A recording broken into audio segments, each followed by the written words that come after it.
Hello students, today we will discuss about the topic Newton's rings. Okay तो आज हम Newton's rings के बारे में पढ़ेंगे।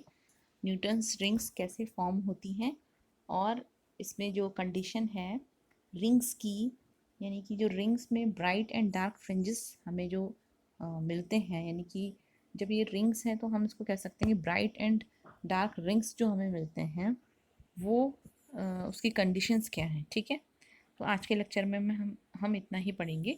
So Newton's rings is a special case of wedge-shaped film in which an air film is formed between a glass plate and a convex surface of a lens.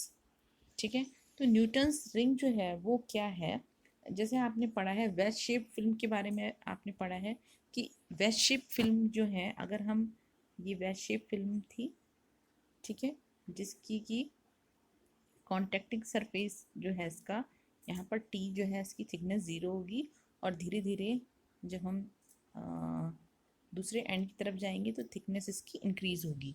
तो veg shape film से हमने interference pattern की जो phenomena है वो देख ली है, interference pattern हमें कैसे ऑब्टेन होता है। ठीक है, तो वो ये जो न्यूटन्स रिंग है ये भी क्या है, वेज शेप फिल्म से जो इंटरफेरेंस होता है उसका ही एक स्पेशल केस है। ठीक है, तो स्पेशल केस इसमें हम क्यों बोल रहे हैं, क्योंकि इसमें जो वेज शेप फिल्म है वो कैसे प्रोड्यूस की जाती है। In this the air film is formed between a glass plate and a convex surface of a lens. जैसे कि आप इस फिगर में देख रहे हैं, ये जो है एक प्लेनो कॉन्वेक्स लेंस है। ठीक है, प्लेनो कॉन्वेक्स लेंस, आपने कॉन्वेक्स लेंस देखा होगा जिसकी कि दोनों साइड्स ऐसी होती हैं, दोनों सरफेस ऐसे उभरे हुए होते हैं। ठीक है, बट अगर एक सरफेस ऐसी हो, समतल हो, फ्लैट हो, और दूसरी जो सरफेस हो वो ऐसी हो, यानी कि उभरी हुई हो, तो इसको हम कहते हैं प्लेनो कॉन्वेक्स लेंस। ओके, तो यही प्लेनो कॉन्वेक्स लेंस यहाँ पर यूज़ किया हुआ है और ये ऐसे हमने रख दिया है इसमें ये। ठीक है, ये तो this is the plano convex lens. इसकी ये वाली सरफेस जो है वो फ्लैट है और ये वाली जो सरफेस है इसकी वो क्या है, कॉन्वेक्स है। ओके, और ये जो नीचे ये वाली जो प्लेट है ये एक ग्लास की प्लेट है। ठीक है, तो आप देख रहे होंगे कि ये ये जो प्लेनो कॉन्वेक्स लेंस है इसका जो ये कॉन्वेक्स वाला पोर्शन है, ये जो कॉन्वेक्स सरफेस है, जो ये वाला कॉन्वेक्स सरफेस और ये जो ग्लास प्लेट की जो अपर सरफेस है, इनके बीच में एक क्या बन रहा है, वेज शेप बन रहा है। ठीक है, इसके बीच में क्या बन रहा है, एक वेज शेप बन रहा है और इसके बीच में क्या है, एयर है। ठीक है, इसलिए ये हमारे पास क्या हो जाएगा, वेज शेप एयर फिल्म हो जाएगी। ठीक है, वेज शेप्ड एयर फिल्म। तो एक एयर फिल्म यहाँ प्रोड्यूस हो जाती है किस किस के बीच में, lower surface of the plano convex lens, यानी कि ये वाला सरफेस। ठीक है, या convex surface of the plano convex lens बोल सकते हैं, और ये जो ग्लास प्लेट है इसकी अपर सरफेस। तो इन दोनों के बीच में एक वेज शेप फिल्म जो है प्रोड्यूस हो जाती है, यानी कि एयर फिल्म यहाँ पर प्रोड्यूस हो रही है, क्योंकि इसके बीच में क्या है, केवल हवा है। ठीक है, इसलिए हम कह सकते हैं ये जो वेज शेप फिल्म है वो कैसी है, एयर फिल्म है। ओके, सो इस एयर फिल्म से ये जो air veg shape air film है, यहाँ पर क्या होगी, इंटरफेरेंस होगी लाइट की, यहाँ पर सॉरी जो है इंसिडेंट होगी लाइट। ठीक है, इंसिडेंट होगी और वैसे ही क्या, पार्शियली रिफ्लेक्शन, पार्शियली रिफ्लेक्शन, ये जो हमने पढ़ चुके हैं। ठीक है, इसके बाद जो रिफ्लेक्टेड लाइट है वो ये दो बीम्स हमने केवल लिए यहाँ पर, रिफ्लेक्टेड बीम्स, और इसकी वजह से जो इंटरफेरेंस पैटर्न होगा वो हमें देखना है। तो इसमें जो इंटरफेरेंस पैटर्न मिलता है हमें वो न्यूटन्स रिंग्स की फॉर्म में मिलता है, रिंग्स की फॉर्म में, यानी कि कॉन्सेंट्रिक सर्कल्स मिलते हैं हमें। ठीक है, ऐसे रिंग्स कॉन्सेंट्रिक सर्कल्स मिलते हैं ब्राइट एंड डार्क फ्रिंजेस के। ठीक है, बट यहाँ हेडिंजर फ्रिंज की तरह नहीं है। हेडिंजर फ्रिंजेस में हमें कॉन्सेंट्रिक जो कॉन्सेंट्रिक तो होते थे, बट बीच में जो सेंट्रल होता था वो आपका मैक्सिमा होता था। यहाँ पर जो सेंट्रल है वो मिनिमा है। सेंट्रल यहाँ पर डार्क फ्रिंज मिलेगी हमें, ठीक है। तो न्यूटन्स रिंग के केस में हमें जो सेंटर मिलेगा, सेंटर वाली जो फ्रिंज मिलेगी वो डार्क फ्रिंज मिलेगी, डार्क फ्रिंज, ठीक है, यानी कि मिनिमा मिलेगा। उसके बाद आपको फिर ब्राइट मिलेगा और फिर उसके बाद एक डार्क फ्रिंज मिलेगी, ठीक है। उसके बाद फिर ब्राइट, फिर उसके बाद एक डार्क फ्रिंज मिलेगी। ये भी आप आगे देखोगे, ठीक है। So the thickness of the air film is 0 at the centre and increases gradually towards the outside. तो हमें पता है कि ये जो थिकनेस है एयर फिल्म की, यहाँ इस सेंटर पे देखो, इस सेंटर पे तो है इसकी थिकनेस 0, ठीक है। और जैसे जैसे हम इस दूसरे एंड की तरफ बढ़ते हैं वेज शेप फिल्म के, तो थिकनेस जो है वो बढ़ती जाती है, ओके। सो फिल्म फॉर्मेशन कैसे होती है इसमें, जो थिन फिल्म फॉर्मेशन है ये हमने देख ही लिया, अभी मैंने आपको समझाया है फिर भी। So when a plano convex lens of large focal length, यानी कि जो हमने प्लेनो कॉन्वेक्स लेंस लिया लार्ज फोकल लेंथ का, and it is placed on a plane glass plate, ये प्लेन ग्लास प्लेट पे रखा हमने, दोबारा बना देती हूँ, यहाँ पर बना देती हूँ, ये है प्लेनो कॉन्वेक्स लेंस, ठीक है। और ये एक ग्लास प्लेट पे ऐसे रखा हुआ है, ठीक है। ग्लास प्लेट, ये कॉन्टेक्टेड है, यहाँ पर ये बन नहीं रहा है, ये इस तरीके से, ठीक है। सो ये प्लेनो कॉन्वेक्स लेंस है और ये आपका ग्लास प्लेट है, ठीक है। सो when a plano convex lens of large focal length is placed on a glass plate, a thin air film is formed. तो ये जो थिन एयर फिल्म है यहाँ, ये फॉर्म हो जाती है, ठीक है। और इसके बीच का जो एंगल है वो बहुत छोटा है। So between the lower surface of a plano convex lens, कहाँ फिल्म, ये जो थिन फिल्म है वो कहाँ पर प्रोड्यूस हो रही है, between the lower surface of the plano convex lens. Lower surface of the plano convex lens कौन सी है, ये वाली, ठीक है। And upper surface of the glass plate, और ये जो अगर ग्लास प्लेट ये है तो इसकी अपर सरफेस ये वाली, ठीक है। तो ये हमारी यहाँ पे थिन फिल्म जो है, थिन एयर फिल्म जो है वो प्रोड्यूस हो रही है। तो थिन फिल्म फॉर्मेशन इस तरीके से होता है यहाँ पर, ठीक है। होता कैसा है, वेज शेप लाइक ही होगा। सो when a monochromatic light falls on this film, तो ये जो हमारे पास प्लेनो कॉन्वेक्स लेंस और जो ग्लास प्लेट है, इनके बीच में जो हमारी थिन फिल्म जो ये बन गई है, इस पर क्या होता है, जब मोनोक्रोमैटिक लाइट जो है वो क्या होगी, फॉल होगी। जैसे कि इस डायग्राम में भी देख सकते हो आप, यहाँ ये जो थिन फिल्म है, ये जो बनी हमारी थिन फिल्म, इस पर क्या हो रही है, ये लाइट फॉल हो रही है, मोनोक्रोमैटिक लाइट है, ठीक है। तो मोनोक्रोमैटिक लाइट जब फॉल होगी तो क्या होगा, light reflected from upper and lower surfaces of air film, and after interference of these rays we get an inner dark spot surrounded by alternate bright and dark rings called the Newton's rings. तो इनको हम कहते हैं Newton's rings. हमें इस तरीके की rings मिलती हैं, कॉन्सेंट्रिक रिंग्स मिलती हैं, जिनमें कि सेंटर में क्या होगा, ये जो ये लिखा हुआ इनर डार्क स्पॉट, ये सेंटर में हमें डार्क स्पॉट मिलेगा। और ये किससे सराउंडेड है, alternate bright and dark fringes से, डार्क रिंग्स से। तो अल्टरनेट हमें ब्राइट, ये जो वाइट वाला पोर्शन है ये ब्राइट, फिर उसके बाद ब्लैक वाला पोर्शन है, ठीक है।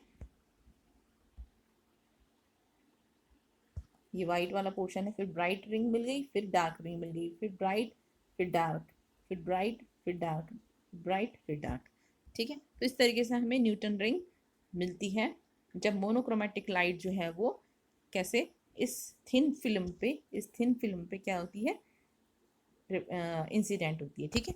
तो फिर क्या होता है, यहाँ से रिफ्लेक्शन होता है इसकी upper surface and lower surface से, ये पार्शली रिफ्लेक्टेड होगा, पार्शली रिफ्लेक्टेड होगा, फिर अगेन ये पार्शली रिफ्लेक्टेड होगा इधर, और पार्शली क्या है, रिफ्लेक्टेड होगा, और फिर ये क्या होगा, रिफ्लेक्ट हो जाएगा।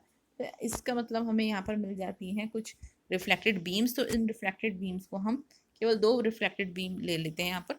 तो हम ये कह सकते हैं कि इनसे जो है हमें क्या मिलने वाला है, इंटरफेरेंस पैटर्न मिलने वाला है। और इंटरफेरेंस पैटर्न जो मिलेगा हमें वो कैसा मिलेगा, इस फॉर्म में मिलेगा यहाँ पर, ये इस फॉर्म में, ठीक है। सो इन्हीं रिंग्स को हम क्या कहते हैं, ये जो रिंग्स मिली हमें इन्हीं को हम कहते हैं क्या, न्यूटन्स रिंग्स, ठीक है। आप कभी इसको ऐसे भी कर सकते हो, अगर दो माना पतली पतली ग्लास प्लेट्स हों, ठीक है, पतली पतली ग्लास प्लेट्स हों, उन दोनों को आपस में कांटेक्ट में रखिए, अगर दोनों ग्लास प्लेट को आपस में मिला दो, ठीक है, और उसके किसी एक पॉइंट पे आप उंगली से प्रेस करेंगे अगर, तो आपको तभी भी एक न्यूटन रिंग का जो है ऐसा इस टाइप का जो है कुछ पैटर्न मिलेगा। तो न्यूटन रिंग्स का पैटर्न जो है आप इस तरीके से भी आपको जो है डेली लाइफ में जो आप ऐसे भी कर सकते हो एक्सपेरिमेंट, कि दो ग्लास प्लेट्स हैं उनको जो है कहीं एक जगह पे अगर आप उसको उंगली से प्रेस करेंगे तो इस तरीके का पैटर्न मिलता है। आपने कभी शायद गौर भी किया होगा, तो उनको न्यूटन्स रिंग्स कहते हैं, ठीक है। तो इसका एक्सपेरिमेंटल अरेंजमेंट क्या है, इसका एक्सपेरिमेंटल अरेंजमेंट है ये, ठीक। तो ये क्या है, एक सोडियम लैंप है, सोडियम लैंप है, इसका मोनोक्रोमेटिक सोर्स ऑफ लाइट है, ठीक है। तो यहाँ से क्या होगी, लाइट रेस, पहले आप ऊपर वाला ये फिगर देखना, लाइट रेस जो है वो क्या होंगी,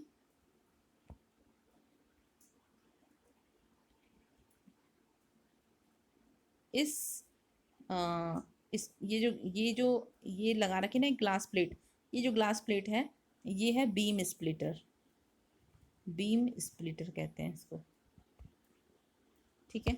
तो बीम स्प्लिटर है, इसका काम क्या है, इसको रिफ्लेक्ट करके ये इसको सीधा क्या कराएगा, नॉर्मली इंसिडेंट करवाएगा यहाँ पर, ठीक है। तो जो इससे क्या होगा, नॉर्मली इंसिडेंस होगी रेस, कहाँ, इस लेंस पे, ठीक है, इस लेंस पे होगी, बट इसमें बीचों बीच दिखा रखा, बट होनी जो वो रिफ्लेक्ट जो लाइट जो इंसिडेंट होनी है वो इस वेज फिल्म पे होनी है, ठीक है। तो इस तरीके से सेटअप होगा इसका कि इस वेज फिल्म पे या यहाँ, ये दोनों जो है ये दोनों ही वेज शेप फिल्म है, ठीक है। तो इन पे क्या होगा, ये लाइट रेज जो है वो इंसिडेंट होंगी और ये नॉर्मली इंसिडेंट हो रही है, ठीक है, यानी कि ये नॉर्मल के अलोंग इंसिडेंट हो रही है इस लेंस पे, ठीक है। सो ये जब यहाँ इस तरीके से इंसिडेंट होगी तो यहीं ये क्या हो जाएगी, रिफ्लेक्ट हो जाएंगी, ठीक है ना, टोटल इंटरनल रिफ्लेक्शन। तो ये रिफ्लेक्ट होंगी और यहाँ जो है ट्रैवलिंग माइक्रोस्कोप में हमें न्यूटन्स रिंग्स जो है फॉर्म हो जाएंगी, तो हमें इस माइक्रोस्कोप में से हमें दिखाई देंगी रिंग्स, ठीक है। So if a beam of light from a monochromatic source of light is made parallel by using a convex lens, ठीक है, यही है, एक कॉन्वेक्स लेंस भी यहाँ पर लगा होता है, ये इस तरीके से। तो ये जो बीम ऑफ लाइट जो आ रही है यहाँ से, माना इस तरीके से आ रही, तो वो क्या हो जाती है, पैरेलल हो जाती है रेज। तो कॉन्वेक्स लेंस लगा करके जो हमारे सोर्स से जो लाइट निकलने वाली है वो पैरेलल हो जाती है, तो इसलिए यहाँ पर एक कॉन्वेक्स लेंस भी लगाया जाता है। तो कॉन्वेक्स लेंस के थ्रू वो क्या होती हैं, बीम्स जो हैं वो पैरेलल हो जाती हैं, ठीक है, और फिर वो एक बीम स्प्लिटर से टकराती हैं। और ये बीम स्प्लिटर क्या होता है, ग्लास प्लेट होता है जो कि पार्शली रिफ्लेक्टेड और पार्शली ट्रांसमिटिव होता है, पार्शली रिफ्लेक्टिव होता है, पार्शली ट्रांसमिटिव होता है, ठीक है।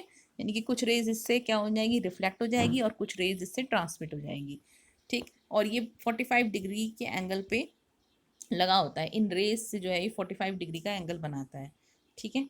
तो बीम स्प्लिटर से टकराएंगी and the reflected light falls normally on the plano convex lens placed on the plane glass plate, और फिर ये जो है इस प्लेनो कॉन्वेक्स लेंस पे टकराती हैं, ठीक है, जो कि इस प्लेन ग्लास प्लेट पे रखा हुआ है, ओके।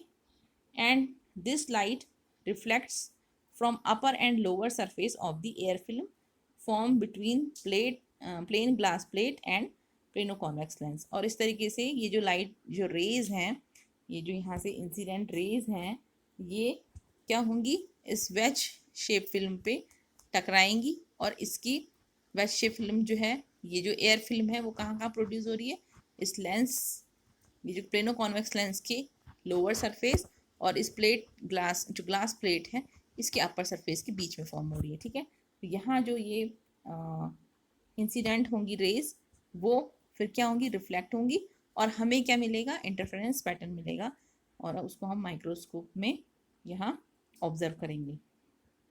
ओके,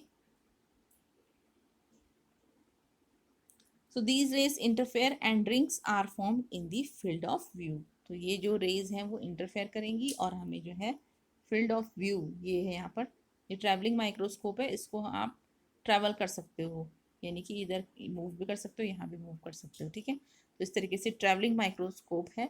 तो यहाँ अगर हम फील्ड ऑफ व्यू हमारा ये है, ठीक है, ये आईज है, तो यहाँ से अगर हम इसको देखेंगे तो हमें क्या मिलेगा, रिंग पैटर्न मिलेगा, रिंग्स फॉर्म होती हुई दिखाई देंगी। सो रिंग्स हमें मिलेंगी, उन रिंग्स को ही क्या कहते हैं, न्यूटन्स रिंग्स कहते हैं। ये तो आपका एक्सपेरिमेंटल सेटअप का एक डायग्राम था, ठीक है, बट जो एक्सपेरिमेंटल सेटअप है एक्चुअली में वो आपका ऐसा होता है, जैसे लैब में जो एक्सपेरिमेंट करते हैं तो न्यूटन्स रिंग्स जो बनती हैं उसका जो एक जो न्यूटन्स रिंग्स का जो एपरेटस है वो सेटअप जो है वो ये है, ठीक है।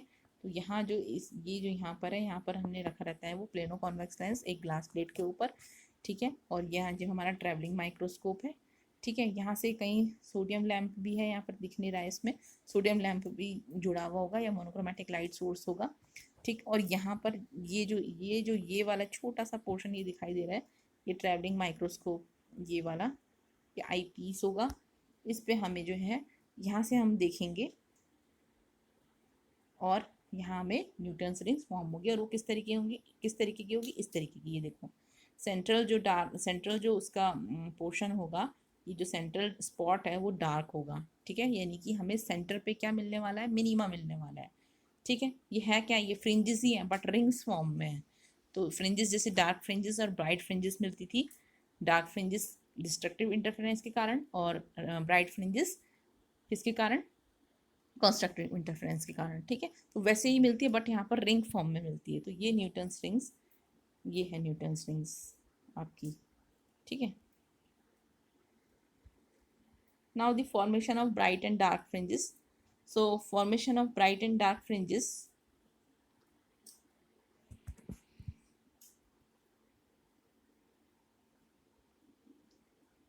सो जो bright and dark fringes, dark sorry rings है यहाँ पर, formation of bright and dark rings. तो रिंग्स जो है यहाँ पर कैसे फॉर्म होती हैं, ब्राइट एंड डार्क, ये हम अब देखेंगे। तो as we know that interference occurs due to light reflected from upper and lower surface of air film. हमें पता है कि जो इंटरफेरेंस पैटर्न है हमें वो कब मिलेगा, क्योंकि लाइट रेज जो है रिफ्लेक्ट हो रही है कहाँ से, from upper and lower surface of the air film. Air film upper और लोअर सरफेस से जो रिफ्लेक्शन है उसके कारण जो है हमें क्या मिल रही है, ऐसे ही कुछ हमने पढ़ा था ना वेज शेप फिल्म में, ये लाइट रेज आएंगी, ठीक है, फिर ये रिफ्लेक्शन होगा, फिर ये रिफ्लेक्शन जो है यहाँ क्या करेगा, एक रिफ्लेक्शन करेगा, ठीक है, और यहाँ से पार्शली रिफ्लेक्ट भी हो जाएगा। ये देखो इस तरीके से हमने पढ़ा था, वैसे ही मैं बता रही हूँ। वेज शेप फिल्म में, ये वेज शेप फिल्म है, लाइट रेज इंसिडेंट होंगी, ठीक है, और पार्शली तो रिफ्लेक्टेड हो जाएंगी और पार्शली क्या हो जाएंगी, ये रिफ्लेक्टेड हो जाएंगी। और ये रे जब इस सरफेस पे टकराएगी तो यहाँ भी क्या होगी, ये रिफ्लेक्ट होगी, और फिर ये जो है यहाँ रिफ्लेक्ट हो जाएगी। तो हमें जो ये इंटरफेरेंस पैटर्न है वो किन की वजह से मिल रहा है, ये जो रेज हैं जो ये कहाँ कहाँ से रिफ्लेक्ट हो रही है, अपर सरफेस से और लोअर सरफेस से, ठीक है। तो अपर सरफेस से जो है ये रिफ्लेक्ट हुई और लोअर सरफेस से रिफ्लेक्ट होने के कारण ये रिफ्रैक्टेड रे मिली। तो कुल मिलाकर के हमें जो रिफ्लेक्टिंग रेज मिल रही हैं, इंटरफेरेंस पैटर्न मिल रहा है, इस वजह से मिल रहा है, ठीक है। So the air film can be considered as a wedge shift film, और जो एयर फिल्म है वो हम उसको कंसीडर कर सकते हैं क्या, वेज शेप फिल्म कंसीडर कर सकते हैं। अभी मैंने बताया क्यों कर सकते हैं, कैसे बन रही है एयर फिल्म, ठीक है। So hence here the ways angle is the angle between the plain glass plate and tangent from line of contact to the curved surface of lens। तो ये जो वेज एंगल है आपको ये भी पता है, वेज एंगल जो है वो कौन सा है, ये वाला, ठीक है, वेज एंगल ये है, और किस किस के बीच में है, plane glass plate, plane glass plate ये हो गई, ठीक है।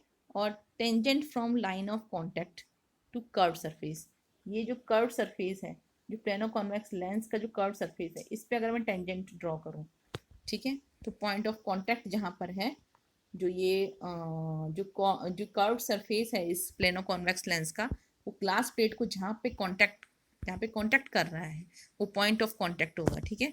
तो पॉइंट ऑफ कांटेक्ट से अगर हम क्या करें, पॉइंट ऑफ कांटेक्ट से होते हुए एक टेंजेंट खींचे इस पे, तो इनके बीच में जो एंगल बनेगा इस ग्लास प्लेट और इस टेंजेंट के बीच में, वो है हमारा वेज एंगल। ओके, ये जो एक interference, this interference from thin air film between a convex lens and a flat sheet of glass, and it rests on. The illumination was quasi monochromatic and the fringes were in transmitted light. Such fringes were first studied in depth by Newtons and are known as Newton's rings. तो ये जो fringes हैं, ये जो हम पढ़ रहे हैं, ये fringes, ठीक है, या ये rings जो हैं, वो थिन एयर फिल्म के कारण है between the convex lens and flat sheet of glass, ठीक है। तो न्यूटन जो साइंटिस्ट थे, उन्होंने सबसे पहले ऐसे फ्रिंजेस को स्टडी किया था, सबसे पहले उन्होंने स्टडी किया था, इसलिए इन रिंग्स का नाम क्या है, न्यूटन्स रिंग्स, ठीक है, न्यूटन के नाम पे इसलिए पढ़ा, सबसे पहले उन्होंने स्टडी करी थी। ओके, अच्छा, आप यहाँ पर ये देख रहे होंगे कि ये सेंटर में जो है, ये इसके सेंटर में ये ब्राइट फ्रिंज है, डार्क ना होकर के, ठीक है। तो ये क्यों है, ब्राइट फ्रिंज नहीं होती, डार्क ही होती है। बट अगर हम इल्यूमिनेशन बिलो से इल्यूमिनेशन करें, अगर नीचे से इल्यूमिनेशन करेंगे, जो आपका जो एपरेटस है उसमें अगर हम इल्यूमिनेशन फ्रॉम बिलो देखेंगे, तो हमें ऐसी कुछ रिंग्स मिलेंगी जिसमें कि ये बीच में सेंटर ब्राइट होगा, ठीक है। तो इसमें कंफ्यूज नहीं होना है, हमें हमेशा सेंटर में डार्क ही फ्रिंज मिलेंगी, डार्क रिंग मिलेगी। ओके, सो द हमें क्या निकालना है इसमें, formation of bright and dark fringes, dark rings देख रहे थे हम। तो इसमें ही हमें कंडीशन निकालनी है मैक्सिमा एंड मिनिमा की, और हम कैसे निकालते हैं हमें पता है। हम क्या करते हैं, पाथ डिफरेंस जो है निकाल लेते हैं। तो पाथ डिफरेंस अगर हमने निकाल लिया, तो उसको हम ब्राइट एंड डार्क फ्रिंजेस वाली कंडीशन के अकॉर्डिंग पाथ डिफरेंस जो है उसके इक्वल रख लेते हैं, और फिर वहीं से हमें सारे जितने भी हमने इंटरफेरेंस देखे हैं थिन फिल्म्स में, उनके लिए हम ऐसे ही निकालते हैं पाथ डिफरेंस, ठीक है। ब्राइट और रिंग फ्रिंजेस के लिए, ब्राइट और डार्क फ्रिंजेस के लिए जो हमने डिराइव किया हुआ है, शुरू में जो फॉर्मूले डिराइव किए हुए हैं ब्राइट एंड डार्क फ्रिंजेस के लिए, जो कंडीशन हमने डिराइव की हुई है, उन्हीं कंडीशंस को लेकर के हम क्या करते हैं, अलग अलग जो हमने इंटरफेरेंस देखे हैं अलग अलग फिल्म्स में, ठीक है ना, कई वेज शेप फिल्म में या थिन फिल्म में देखे हैं, ठीक है। तो उनके लिए हम क्या करते हैं, पार्ट डिफरेंस निकाल लेते हैं, और फिर पार्ट डिफरेंस को हम उन डार्क फ्रिंज और ब्राइट फ्रिंज की जो कंडीशन है उनके इक्विवेलेंट रख लेते हैं। तो वैसे ही हमने यहाँ पर भी करना है, ठीक है। तो part difference between the two interfering rays reflected by air film. तो हमें पता है वेज शेप फिल्म है, यहाँ पर भी ये जो एयर फिल्म बन रही है वो कैसी है, वेज शेप फिल्म है, ठीक है, जिसकी की थिकनेस, इस वेज शेप फिल्म की जो थिकनेस है, सपोज अगर ये जो थिकनेस है वो टी है, थिकनेस इसकी पर्टिकुलर कोई ऐसी यहाँ पर नहीं होगी, यहाँ अलग अलग पॉइंट पे जो है अलग अलग थिकनेस होगी, बट हम सपोज मान रहे हैं कि अगर हमने इस पॉइंट को मान लिया तो सपोज ये जो है टी है, और अगर हम इस पॉइंट को मान रहे तो सपोज ये टी है, ठीक है। सो टी थिकनेस की जो है, अगर ये थिन फिल्म है टी थिकनेस की, ठीक है, और थीटा जो है अगर उसका वेज एंगल है, वेज एंगल हमने अभी पढ़ लिया क्या है वेज एंगल, ठीक है। सो वेज एंगल अगर थीटा है और थिकनेस अगर टी है, तो वेज शेप फिल्म के लिए हमने पाथ डिफरेंस कैलकुलेट किया हुआ है, ये डिराइव किया हुआ है हमने लास्ट लेक्चर में, जब हमने लास्ट लेक्चर में जब हमने वेज शेप फिल्म पढ़ा था, तो वहाँ पर जो आया था ये कितना आया था, delta is equal to 2 mu t cos r plus theta minus lambda by 2, where mu is the refractive index of the medium, t is the thickness of the film, r is the angle of refraction, theta is the wedge angle, ठीक है, lambda is the wavelength of the light। Okay, so ये हमारे पास ये हमको मिला था, ठीक है। तो यहाँ पर आप देख लो, दोबारा देख लो, ये थीटा क्या है, ये है थीटा,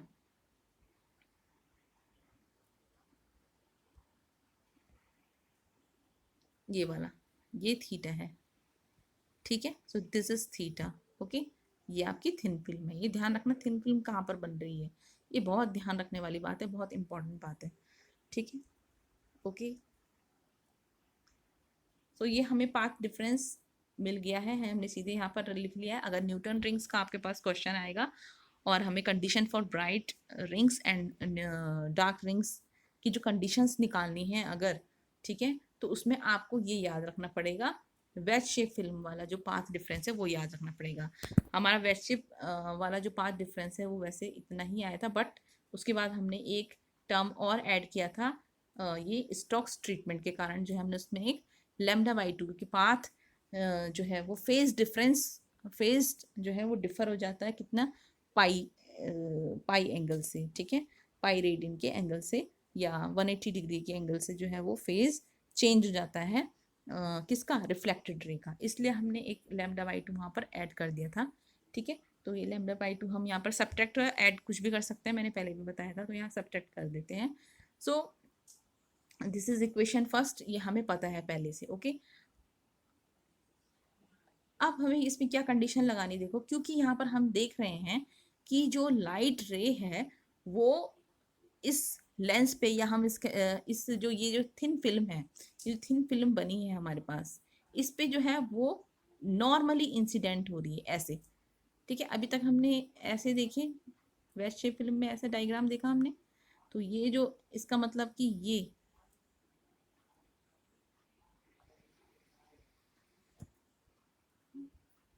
सॉरी, ये जो है ये इंसिडेंट रे है, तो नॉर्मल के साथ ये क्या एंगल बनाएगी, ये आई, ठीक है। बट अब की बार जो हमारी इंसिडेंट रे है वो नॉर्मल के ही अलोंग है ये, ठीक है, यानी कि आई जो है वो जीरो है, और आई जीरो है तो आर भी क्या होगा, जीरो होगा, यानी कि जब incident angle, angle of incidence जो है वो जीरो है तो एंगल ऑफ रिफ्रैक्शन भी क्या होगा, जीरो होगा, ठीक है। सो यहाँ पर जो आर है उसकी जगह हम पुट कर सकते हैं क्या, 0 डिग्री, ठीक है, यानी एंगल ऑफ रिफ्रैक्शन। और ये जो थीटा है वेज एंगल, ये हमें पता है बहुत बहुत स्मॉल होता है, थीटा जो है वो बहुत स्मॉल होता है, थिन जो वेज शेप फिल्म होती है उसमें वेज एंगल जो होता है, हमने पढ़ा भी था कि एंगल जो है वेज एंगल वो बहुत बहुत स्मॉल होता है, तो थीटा इज वेरी स्मॉल। सो यहाँ पर हम देख सकते हैं कि कॉस और आर तो जीरो हो गया, सो थीटा ही ले लेंगे, but theta is very very small, तो इस थीटा को भी अगर हम जीरो ले लें, सो कॉस जीरो, तो कॉस जीरो की वैल्यू कितनी हो गई, 1 हो गई। तो यहाँ पुट कर लेते हैं हम किसमें, इस पाथ डिफरेंस में, ये वाला जो पाथ डिफरेंस है इसमें ये वैल्यू पुट कर लेते हैं। So delta is equal to 2 mu t cos 0 degree, क्योंकि आर तो पहले ही जीरो हो गया था और थीटा जो है बहुत बहुत स्मॉल है, इसलिए हमने उसको मान लिया जीरो के बराबर। So cos 0 degree minus lambda by two, okay. So delta is equal to 2 mu T minus lambda by two, okay. So this is equation 2। Now ये हमने पाथ डिफरेंस निकाल लिया यहाँ पर कि in case of path difference in case of Newton's rings, ये है Newton's rings के केस में जो पाथ डिफरेंस है वो ये होगा, ठीक है। Now condition of bright rings, यानी कि मैक्सिमा की कंडीशन हम निकाल लेते हैं। सो हमें पता है ब्राइट रिंग्स के लिए या ब्राइट फ्रिंजेस के लिए हमें पता है क्या होता है, ये होता है delta is equal to n lambda होता है, ठीक है, where n equals to 1 2 3 0 1 2 3 up to so on. So bright fringes के लिए जो डेल्टा होता है, पाथ डिफरेंस जो होता है वो कितना होता है, एन लैम्डा। बट यहाँ पर न्यूटन रिंग के केस में हमारे पास डेल्टा कितना है, इतना है, ये वाला, ठीक है, तो यही लिखा है यहाँ पर। तो इन दोनों को इक्वेट कर देंगे हम। So 2 mu T minus lambda by two is equal to n lambda, ठीक है। तो 2 mu T is equal to हो जाएगा n lambda plus lambda by two is equal to 2n plus 1 into lambda by 2. So this will be 2n plus 1 lambda by 2. So 2 mu t is equal to आ गया आपके पास 2n plus 1 by 2 into lambda, ठीक है, ये lambda है केवल, हाँ ये बाहर पे केवल lambda है। So 2 mu t is equal to 2n plus 1 by 2 into lambda where n equals to 0 1 2 3, ठीक है। सो ब्राइट रिंग्स के लिए जो हमारे पास कंडीशन है वो क्या होनी चाहिए कि 2 into mu into t, 2 into refractive index of the medium into the thickness of the thin film is equal to होना चाहिए 2n+1/2 इंटू लेमडा। लेमडा के ऑड मल्टीपल होना चाहिए, ठीक है। सो ऑड मल्टीपल होना चाहिए। ये किसके केस में, ब्राइट रिंग जब हमें मिलेगी, ब्राइट रिंग का ये केस है, ठीक है। और हम ये भी कह सकते हैं, या फिर 2 mu T is equal to, किसी किसी बुक में ये भी होगा 2n-1/2 लैम्डा, तो ये भी सही है क्योंकि ये वहां से आया है, क्योंकि हमने जो पार्ट डिफरेंस है -λ/2 लिया था वहां पर, ठीक है। स्टोक्स ट्रीटमेंट की वजह से अगर कहीं किसी बुक में +λ/2 होगा तो उसमें ये रिजल्ट आएगा। तो ये वाला आंसर भी सही है, बट दोनों के केस में n की वैल्यूज देखना ये डिफरेंट होगी। यहाँ पर जो है n जो है वो 0, 1, 2, 3 से स्टार्ट है, जबकि यहाँ पर n जो है वो 1 से स्टार्ट है, 1, 2, 3, यहाँ 0 से स्टार्ट है, ठीक है। तो ये ध्यान रखना है। तो यहाँ अगर हम 0 रख देंगे तो यहाँ आ जाएगा -λ/2, ठीक है। तो -λ/2 तो कैसे लोगे आप, इसका मॉड लेना पड़ेगा, इसलिए केवल ये वाला लेना है। तो ये वाला एक ही याद रख लो केवल, ठीक है। बट कहीं आपके पास ऑब्जेक्टिव में आता है तो ये वाला भी सही है। Now condition for dark fringes और मिनिमा। डार्क फ्रिंजेस और मिनिमा की जो कंडीशन है वो क्या होगी, देखो हमें पता है कि पार्ट डिफरेंस जो होता है मिनिमा के लिए डेल्टा इज इक्वल टू होता है 2n-1 इंटू लेमडा/2 इंटू लेमडा, ठीक है। सो 2 म्यू टी माइनस लेमडा/2, यहाँ पर जो पार्ट डिफरेंस है हमारे पास न्यूटन रिंग के केस में जो पार्ट डिफरेंस है वो है 2 म्यू टी माइनस लेमडा/2। तो इसको इक्वेट कर देंगे इसके, तो 2 mu T minus lambda is equal to 2-1/2 into lambda. So 2 mu T is equal to हो गया 2n-1 λ/2 प्लस λ/2, ठीक है। So n lambda, this is 2n-1 λ/2, इसको आप खोल देंगे, n lambda minus λ/2 plus λ/2 is equal to n lambda. So ये cancel हो गया, λ/2 से λ/2 कैंसिल हो गया, सो n लैम्डा रह गया आपके पास, ठीक है। 2 mu T is equal to n lambda, where n equals to 1 to 3 up to so, ठीक है। तो डार्क रिंग कब मिलेगी हमें, जब 2 म्यू टी जो है कितना के इक्वल होगा, n लैम्डा के बराबर, ठीक है। इवन मल्टीपल ऑफ लैम्डा होगा, ठीक है ना। इवन मल्टीपल नहीं, सॉरी 1, 2, 3, ये यहाँ पर ऑड मल्टीपल है, इवन मल्टीपल, ठीक है, ओके। सो यानी कि हमें यहाँ पर जो हमें वैल्यूज़ मिलेंगी, देखो यहाँ पर जो वैल्यूज़ मिलेंगी हमें इस केस में वो मिलेंगी जैसे कि λ/2, फिर मिलेंगी हमें 3 λ/2, ठीक है। और यहाँ पर जो हमें मिलेंगी वो कैसे मिलेंगी, हाफ इंटीजर मल्टीपल बोल सकते हैं, हाफ इंटीग्रल मल्टीपल, सॉरी, यहाँ पर आप कह सकते हो हाफ इंटीग्रल मल्टीपल, ठीक है। और यहाँ पर हमें मिलेंगी लैम्डा, 2 लैम्डा, 3 लैम्डा, जहाँ जहाँ पर ये होगा वहाँ पर हमें डार्क रिंग्स मिलेंगी, ओके। सो ये था आपके कंडीशंस। अब इसमें जो इम्पोर्टेंट है वो क्या है, डायमीटर ऑफ द रिंग्स। जो न्यूटन रिंग है उनकी डायमीटर निकालना, ठीक है। तो ये हम नेक्स्ट जो हमारा लेक्चर होगा उसमें देखेंगे, diameter of the Newton rings, okay, ठीक है।